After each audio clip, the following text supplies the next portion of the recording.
Hi, എല്ലാവർക്കും എൻ്റെ പുതിയ വീഡിയോയിലേക്ക് സ്വാഗതം. ഇന്നാണ് ആ ദിവസം, അതായത് നമ്മളൊക്കെ വെയിറ്റ് ചെയ്യുന്ന ദിവസം. 72ാമത് ദേശീയ അവാർഡ് പ്രഖ്യാപിക്കുന്ന ആ ദിവസമാണിന്ന്.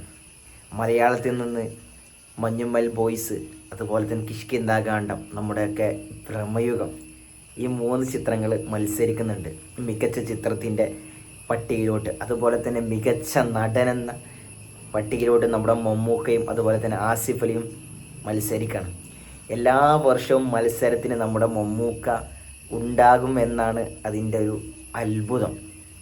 കാരണം അദ്ദേഹം ഇന്നും യുവാക്കളോട് മത്സരിക്കുകയാണ്. ആ ഒരു സംഭവം മറ്റൊരു താരങ്ങൾക്കും അവകാശപ്പെടാനില്ല. നമുക്കറിയാം, ഭ്രമയുഗം എന്ന സിനിമ ബ്ലാക്ക് ആൻഡ് വൈറ്റിലെടുത്ത് തന്നെ വലിയ കളക്ഷൻ, അതുപോലെ തന്നെ ഓസ്കാർ ലെവൽ വരെ എത്തിയിട്ടുള്ള ഒരു സംഭവമാണ്. അപ്പോൾ ആ ഒരു ചിത്രത്തിന് ദേശീയ അവാർഡ് കിട്ടിയിട്ടില്ല എങ്കിൽ ഒരു എന്താ പറയുക, നല്ല സിനിമയെ എത്രത്തോളം അവഗണിക്കാൻ കഴിയും ദേശീയ അവാർഡ് ജൂറിക്ക് എന്നുള്ളത് നമുക്ക് ഇന്ന് കാണാം. എല്ലാ വർഷവും മമ്മൂക്കയെ തകഴും, അത്രത്തോളം നല്ല നല്ല കഥാപാത്രങ്ങൾ ചെയ്തിട്ടും മമ്മൂക്കയെ ദേശീയ അവാർഡിൽ നിന്ന് എന്നും പരിഗണിക്കാതെ ഒഴിവാക്കാറാണ്. കാരണം അദ്ദേഹത്തിൻ്റെ ആക്ടിങ്ങിനോട് കിടപിടിക്കാൻ 1% പോലും കഴിവില്ലാത്തവർക്ക് അവാർഡ് കൊടുത്ത ഓരോ കാര്യങ്ങളിലും.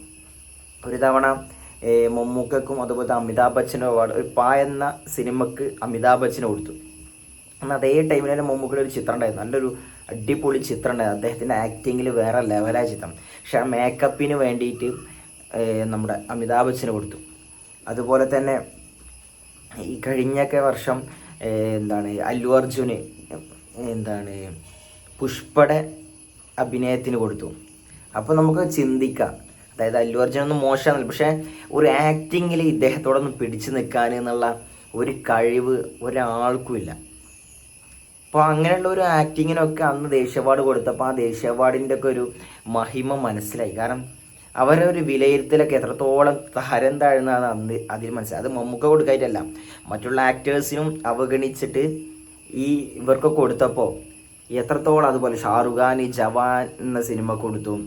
എന്താണ് ഇവർ ഈ മികച്ച നടനെന്നുള്ള അതിൽ ഒരുപാട് കളക്ഷൻ കിട്ടുന്ന സിനിമ ആണോ, അല്ലെങ്കിൽ ഒരുപാട് കളക്ഷൻ അല്ലെങ്കിൽ ഒരുപാട് റെമ്യൂണറേഷൻ വാങ്ങുന്ന നായകന്മാർക്കാണ് കൊടുക്കുന്നത്?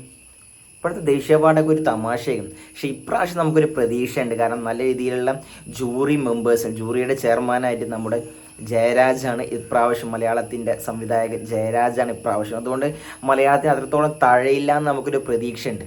കാരണം ഭ്രമയുഗം എന്ന സിനിമ ഒക്കെ പുള്ളിയുടെ ഒരു ആക്ടിങ് എന്താണ്, ആക്ടിങ്ങിനോട് കിടപിടിക്കാൻ ഒരു ആക്ടിങ് ഉണ്ടോയെന്ന് കിഷ്കിന്ധാകാന്ഡ നല്ല മൂവിയാണ്. പക്ഷേ ഭ്രമയുഗത്തിൻ്റെ അത്രത്തോളം നമുക്ക് ആ സിനിമയെ ഭ്രമയുഗത്തിലെ ആ കൊടുമൺ പോറ്റിയോട്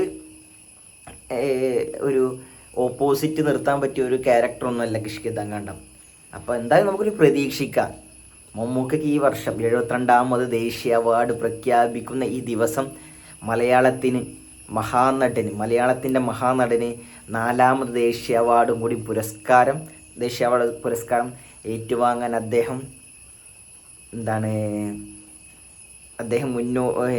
മുന്നിട്ടുണ്ടാവും എന്നുള്ളത് നമുക്കൊരു പ്രതീക്ഷിക്കാം. എന്തായാലും ഒരുപാട് വിജയാശംസകൾ നേരുക. കാരണം നമുക്കൊരു അഭിമാനം തന്നെയാണ് 4ാമത് ദേശീയ അവാർഡ് നമുക്ക് വാങ്ങുമ്പോൾ നമുക്കൊരുപാട് സന്തോഷമാണ്. എന്തായാലും പ്രതീക്ഷ കൈവിടുന്നില്ല, നമുക്ക് പ്രതീക്ഷയുണ്ട്. എന്നാലും ഇന്ന് ഒരു അധികം വൈകാതെ നമ്മുടെ മുമ്പിൽ ആ ഒരു റിപ്പോർട്ട് എത്തുമെന്ന് വിചാരിക്കുന്നു.